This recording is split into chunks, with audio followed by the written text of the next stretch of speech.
जवाहर झारखंड में हूं संतोष गंगवार। बुलेटिन की शुरुआत करेंगे इस वक्त की बड़ी खबर के साथ। धनबाद से इस वक्त की बड़ी खबर मिल रही। धनबाद में चौकीदार बहाली में चयनित अभ्यर्थियों का भविष्य अंधकार में दिख रहा है। करीब 300 अभ्यर्थियों का चयन चौकीदार बहाली में हुआ। सभी को मेडिकल जांच के बाद सर्टिफिकेट जमा करना है, जिसकी अंतिम तारीख 3 फरवरी थी, जो खत्म हो गई। अभ्यर्थी 3 दिनों से SNMMCH और सिविल सर्जन ऑफिस का चक्कर काट रहे थे, लेकिन अभी भी अभ्यर्थी का सर्टिफिकेट जारी नहीं हो पाया। आरोप है कि मेडिकल जांच के लिए मेडिकल बोर्ड का गठन नहीं किया गया था और सिविल सर्जन ऑफिस में केवल एक महिला क्लर्क को जिम्मा सौंप दिया गया था। अभ्यर्थियों ने प्रशासन से समय को आगे बढ़ाने की मांग की है। समय में नौकरी लेना बहुत ही माने भगवान से दर्शन है सर। हम आज कम से कम 7 से 8 स्टेट घूम चुके हैं नौकरी पाने के लिए। हर जगह छठे, कहीं मेरिट में छठे, कहीं 3 तारीख तक दिया गया था लास्ट की वेरिफिकेशन। आप लोग 3 तारीख से चालू मना ही है, उम्मीद है बन पाएगा। तो वही सर लोग से, अधिकारी लोग से निवेदन है कि हम लोग का भविष्य अंधकार हो जाएगा सर। कम से कम डेट लाइन थोड़ा सा बढ़ा दिया जाए तो बहुत अच्छा होगा हम लोग के लिए। एक दिन में सोच रहे प्रशासन कि एक दिन में मेडिकल फिटनेस बन जाता है। आप ही लोग बोलिए कि एक दिन में मेडिकल फिटनेस बन जाता है उतना स्टूडेंट लोग का। कल मैं सब आवेदन दिया, कल ही टेस्ट करके आया, कल ही इतना आवेदन, आपका 300 आदमी है, क्या उतना लोग का हो जाएगा एक दिन में? धनबाद में चौकीदार बहाली में 250 से 300 अभ्यर्थियों का चयन हुआ है। उनका मेडिकल फिटनेस का प्रक्रिया चल रहा है, लेकिन 3 फरवरी उन लोगों का मेडिकल सर्टिफिकेट जमा करने का समय दिया गया है, लेकिन जो अभ्यर्थी हैं उनके सर्टिफिकेट अब तक नहीं बन पाए हैं। सिविल सर्जन कार्यालय में अभ्यर्थियों की भीड़ लगी हुई है, अभ्यर्थी हंगामा कर रहे हैं। वहीं सिविल सर्जन कार्यालय से चंद कदम की दूरी पर सिविल सर्जन का आवास है। हंगामे को सुनकर सिविल सर्जन अपने आवास से बाहर निकले।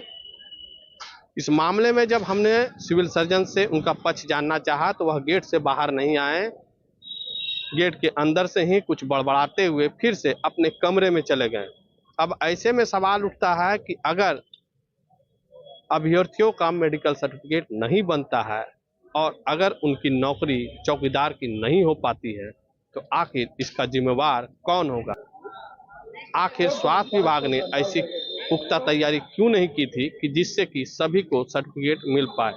ऐसे कई सवाल हैं जिनका जवाब स्वास्थ्य विभाग और जिला प्रशासन को देना। हालांकि कुछ अभ्यर्थी जिला प्रशासन से समय सीमा को बढ़ाने की भी मांग कर रहे हैं। संजय गुप्ता, न्यूज 18 धनबाद।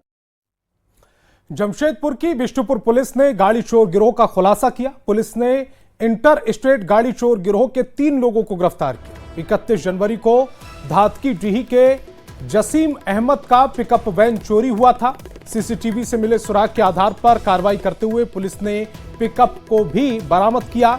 गाड़ी चोरी में इस्तेमाल की गई स्कूटी भी पुलिस ने जब्त की। एसएसपी के निर्देश पर गठित स्पेशल टीम ने तकनीकी और मानवीय साक्ष्यों के आधार पर कांड का खुलासा किया। गिरफ्तार चोरों को न्यायिक हिरासत में भेज दिया गया। इन लोगों के द्वारा गिरफ्तारी के उपरांत और बरामदगी कराने के पश्चात जो बताया गया कि ये लोग शातिर मालवाहक और ऑटो चोर हैं और शातिराना तरीके से घटना को अंजाम देते हैं और चोरी करने के उपरांत बंगाल तरफ ले जाकर गाड़ी को खपा देते हैं। उस दिशा में भी अभी हम लोग काम कर रहे हैं कि पूर्व में इन लोगों ने इस प्रकार की कितनी घटनाओं को अंजाम दिया है और कहां जाकर उनका डिस्पोजल कराया।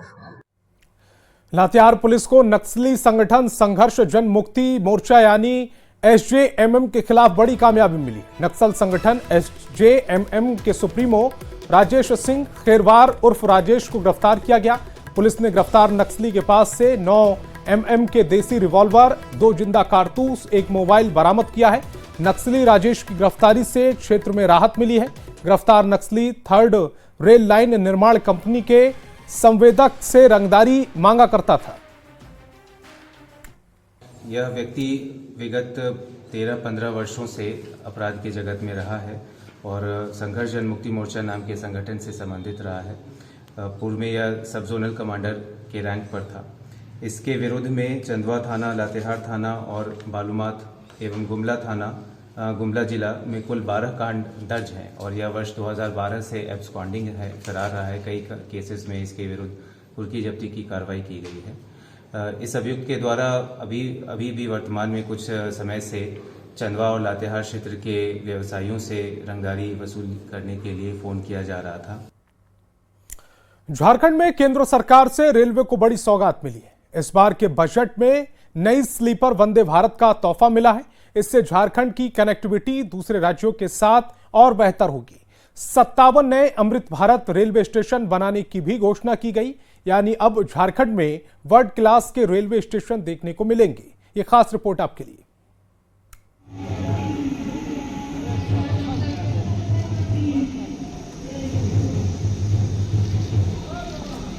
ये है तेज रफ्तार वाली वंदे भारत ट्रेन।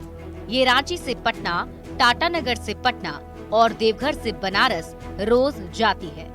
तेज गति वाली ये ट्रेन झारखंड से बिहार और उत्तर प्रदेश की दूरी घंटों में तय कर लेती है। केंद्रीय रेल मंत्री और आईटी मिनिस्टर अश्विनी वैष्णव ने दिल्ली में प्रेस कॉन्फ्रेंस कर बताया कि ऐसी और कई ट्रेनें मोदी सरकार झारखंड के लोगों को तोहफे के रूप में देने जा रही है।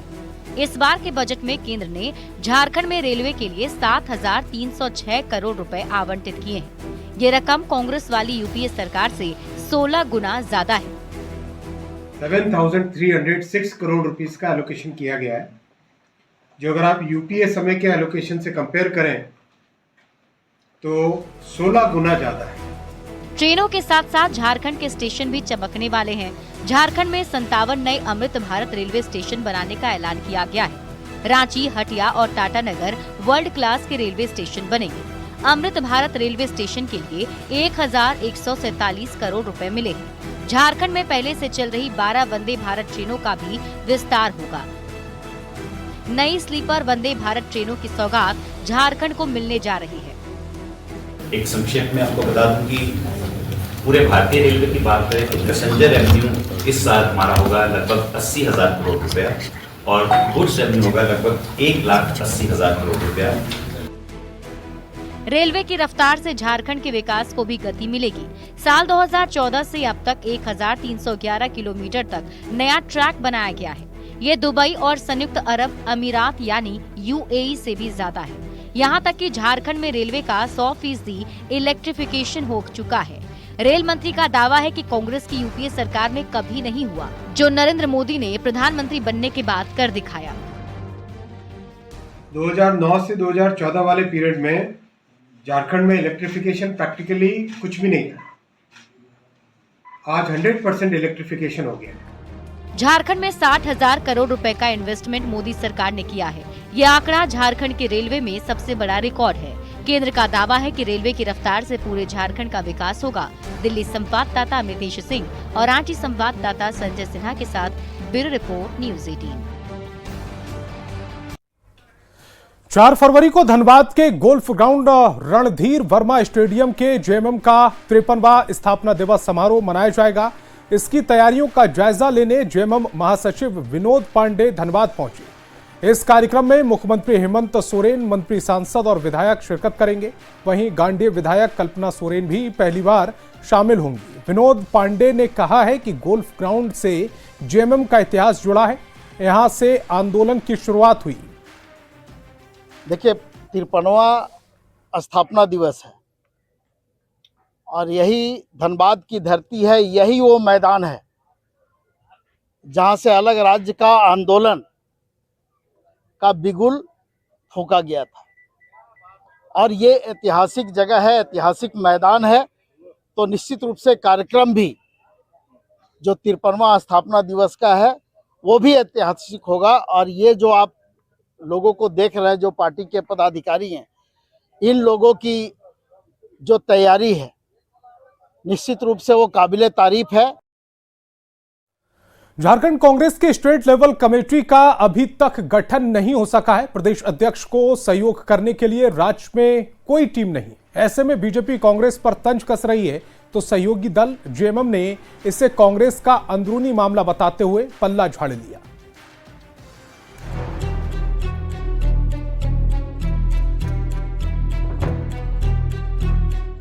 झारखंड प्रदेश कांग्रेस में अभी तक प्रदेश कमेटी का गठन नहीं हो सका है। प्रदेश अध्यक्ष का पद संभाले केशव महतो कमलेश को 5 महीने से अधिक बीत गए हैं। दावा किया गया था कि जल्द ही सभी पदों पर नियुक्ति हो जाएगी, लेकिन अभी तक इंतजार है कि खत्म ही नहीं हो रहा। आखिर क्यों नहीं हो रहा है कमेटी का गठन? खुद जानिए प्रदेश अध्यक्ष की जुबानी। इतना जल्दी कैसे भेजेंगे? टीम में वही लोग होंगे जिनके बूथ में अच्छा रिजल्ट आया है, जो पार्टी के प्रति समर्पित हैं, पार्टी के प्रति निष्ठावान हैं, वैसे लोगों को जो कांग्रेस के नीति कार्यक्रम और सिद्धांतों में आस्था विश्वास रखते हैं, वैसे लोगों का नाम भेजेंगे। तो ऐसे लोग नहीं मिल रहे हैं क्या जो इतना समय लगा? बहुत हैं, लेकिन अभी नाम हम भेजेंगे ना, समय पर भेजेंगे ना। कांग्रेस की कमेटी का गठन नहीं होने पर बीजेपी हमलावर है और कांग्रेस पर तंज कसने का कोई मौका नहीं छोड़ना चाहती। लोकतंत्र है, चुनाव में हार जीत लगता है। सत्ता झारखंड मुक्ति मोर्चा के हाथ में आ गई और कांग्रेस पार्टी उसके पीछे पीछे कुछ धरातल पर आई, लेकिन आज भी कांग्रेस पार्टी का अपना जो संगठनात्मक ढांचा है वो बिल्कुल तहस नहस है जी। मुझे याद है कभी यही कांग्रेस पार्टी के लोग व्यंग्यबाण भारतीय जनता पार्टी पर भी मारा करते थे। आज अपने गिरबान में झांक कर देखें। हालांकि बीजेपी के आरोपों को महागठबंधन में सहयोगी दल जेएमएम ने खारिज कर दिया है और कमेटी का गठन कब तक होगा इसका फैसला कांग्रेस पर ही छोड़ने की अपील की है। सहयोगी पर क्या बोलिएगा? सहयोगी तो सहयोगी है, उनके नीति निर्धारक कोई और हैं, उनके आलाकमान कोई और हैं, उनकी पार्टी का एजेंडा कुछ अलग है। कांग्रेस का अपना सोच है, अपनी नीति है, इसका जवाब कांग्रेस के नेतागण दे पाएंगे।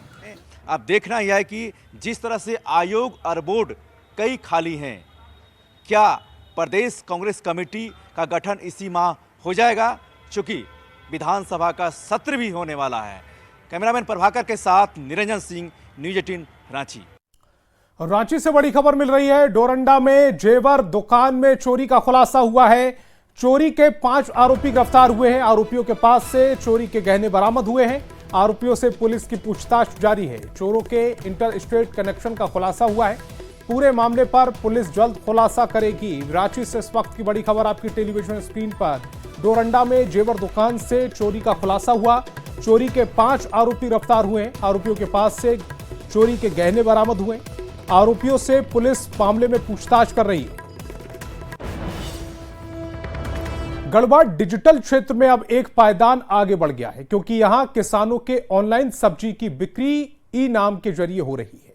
अब तक 5 करोड़ का जो ट्रांजैक्शन है वो हो चुका है, जिसमें 2 करोड़ का डिजिटल ट्रांजैक्शन हुआ है। जिले में अब तक 17,000 किसानों का ई नाम पोर्टल से रजिस्ट्रेशन हो चुका है। आपको ये भी बताएं कि किसानों के लिए मोदी सरकार ने 2016 में एक ई योजना लॉन्च की थी, जिसे नाम दिया गया था ई नाम, यानी सरकारी इलेक्ट्रॉनिक राष्ट्रीय कृषि बाजार, जिसके बेहतर नतीजे सामने आ रहे हैं। ई नाम में हम लोग बाजार समिति में रहते हैं।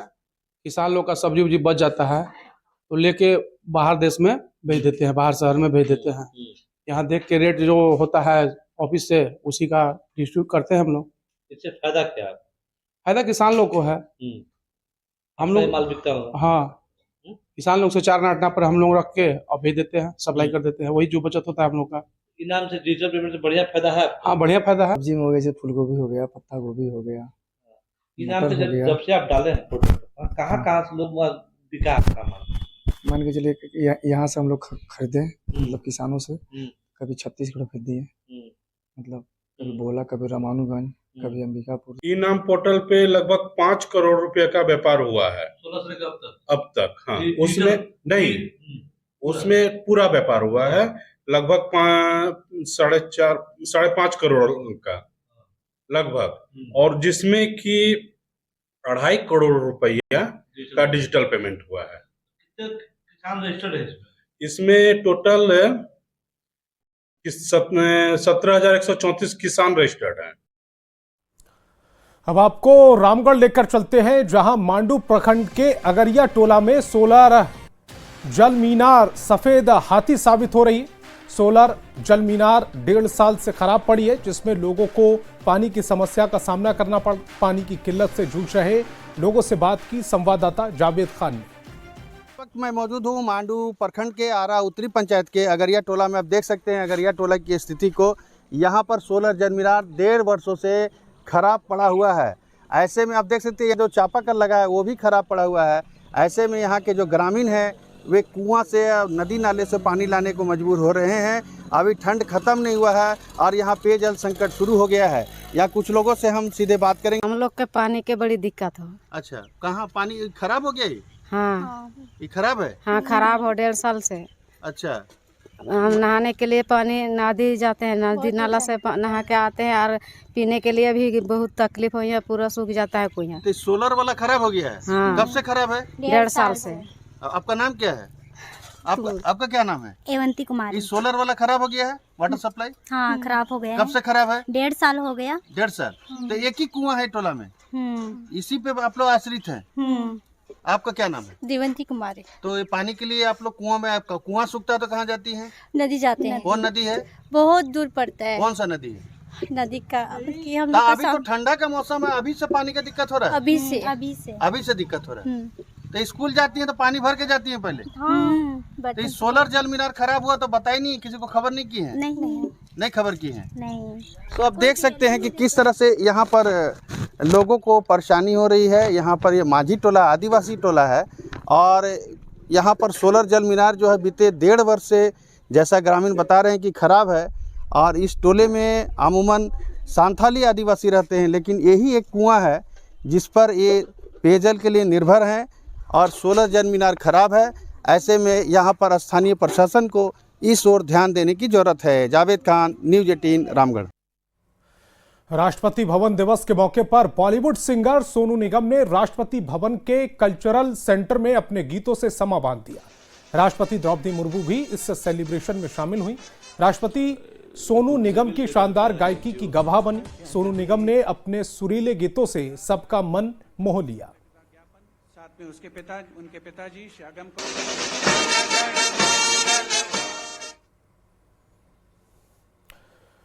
तो राष्ट्रपति भवन में सोनू निगम ने समा बांधा है। राष्ट्रपति द्रौपदी मुर्मू भी इस सेलिब्रेशन में शरीक हुई, हिस्सा बनी।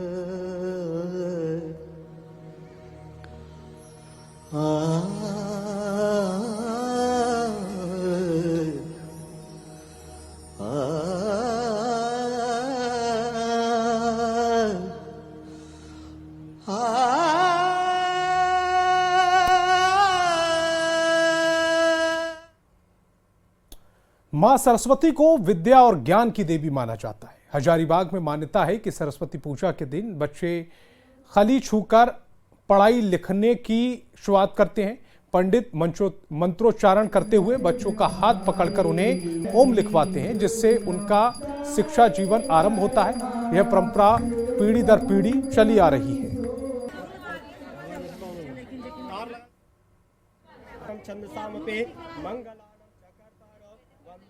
माँ सरस्वती माँ विद्या की देवी है।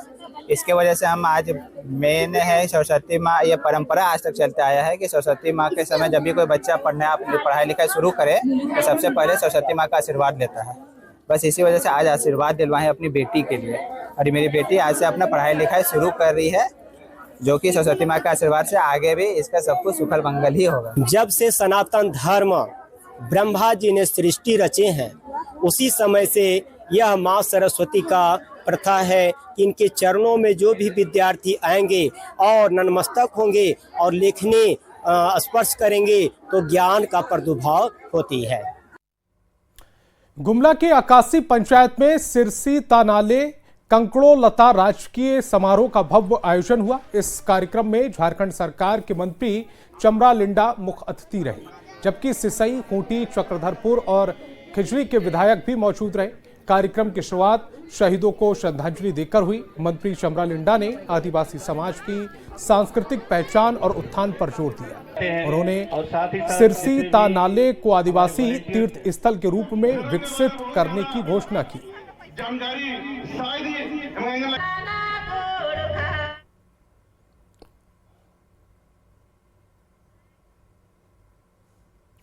रांची के पहाड़ी मंदिर में बसंत पंचमी के मौके पर तिलक उत्सव के लिए भक्तों की भारी भीड़ उमड़ी। इस दिन बाबा भोलेनाथ के तिलक की भी तैयारी की जा रही है।